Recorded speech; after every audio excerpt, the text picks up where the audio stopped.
Telugu digital media network లో political కేటగిరీలో #1 కేవలం 72 గంటల్లో 1,50,00,000 వ్యూస్ పైగా పాపులర్ టీవీ నెట్వర్క్. ఇప్పుడు పిఠాపురంపై వైసీపీ స్పెషల్ ఫోకస్ పెట్టింది అనుకోవచ్చా? ఎందుకంటే పిఠాపురంలో జనసేన నియోజకవర్గ నాయకులు ఇప్పటికీ వైసీపీలో చేరిన పరిస్థితి. ఎట్లా చూస్తారండి అక్కడ? సై అంటే సై, వంగాగీత అంటున్నారు, సై అంటే సై అని చెప్తున్నారు ఆమె. ఏమంటే పవన్ కళ్యాణ్ గారు 1,00,000 మెజార్టీతో గ్యారంటీకి వెళ్తాడు. ఓకే, వాళ్ళు ఏదో ఆశలు పెట్టుకున్నారు, దింపుడు కళ్ళ ఆశ. పిఠాపురంలో పవన్ కళ్యాణ్ గారు 1,00,000 తక్కువ కాకుండా, అక్షరాల 1,00,000 తక్కువ కాకుండా మెజార్టీతో వెళ్తాడు. ఎందుకంటే మీరు మొన్నటిది ఎప్పుడుదో చూసున్నారేమో, నిన్న రాత్రి ఊళ్ళు జనసేనలో జాయిన్ అయిపోయారు. అది తెలీదా మీకు? ఇంకనే అప్డేట్ రాలేదు. ఇంకనే మండలాలు ఊళ్ళు జాయిన్ అయిపోయారు. పవన్ కళ్యాణ్ గారు అక్షరాల 1,00,000 తక్కువ కాకుండా మెజార్టీ వస్తుందండి. ఓకే, ఇప్పుడు కాకినాడ ఎంపీగా పవన్ కళ్యాణ్ పోటీ చేస్తారని ఒక చర్చ.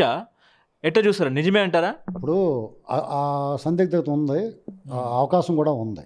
పవన్ కళ్యాణ్ గారు పిఠాపురం, ఒకవేళ ఆయన కాకినాడ పార్లమెంట్కి వెళ్తే కనుక ఆ 7 నియోజకవర్గాల మీద ప్రభావం ఉంటుంది. కాబట్టి అది కాకుండా మోడీ గారు అభిలాష ఈయన పార్లమెంట్కి తీసుకోవాలని, తన సహచరుడిగా ఉండాలని కోరుకుంటున్నాడు. కాబట్టి ఆయన కాకినాడ పార్లమెంట్కి పోటీ చేస్తే కనుక డెఫినెట్గా 7 నియోజకవర్గాల మీద ప్రభావం ఉంటుంది. డెఫినెట్గా ఆ జిల్లాల మీద, ఆ చుట్టుపక్కల 2-3 జిల్లాల మీద ప్రభావం ఉంటుంది.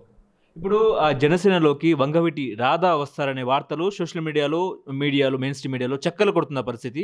ఏమైనా అట్లా ఉండే అవకాశం ఉందంటారా? ఇప్పుడు ఆయన ప్రస్తుతం టీడీపీలో ఉన్నాడో, ఏ పార్టీలో ఉన్నాడో డౌట్గా ఉంది. ఆయన కొడాలి నానితో తిరుగుతాడు, వంశీతో తిరుగుతాడు, జనసేనతో ఉంటాడు, మళ్ళీ నాదండ్రి మనోహర్ని కలుస్తాడు, చంద్రబాబుని కలుస్తాడు, లోకేష్ గారిని కలుస్తాడు.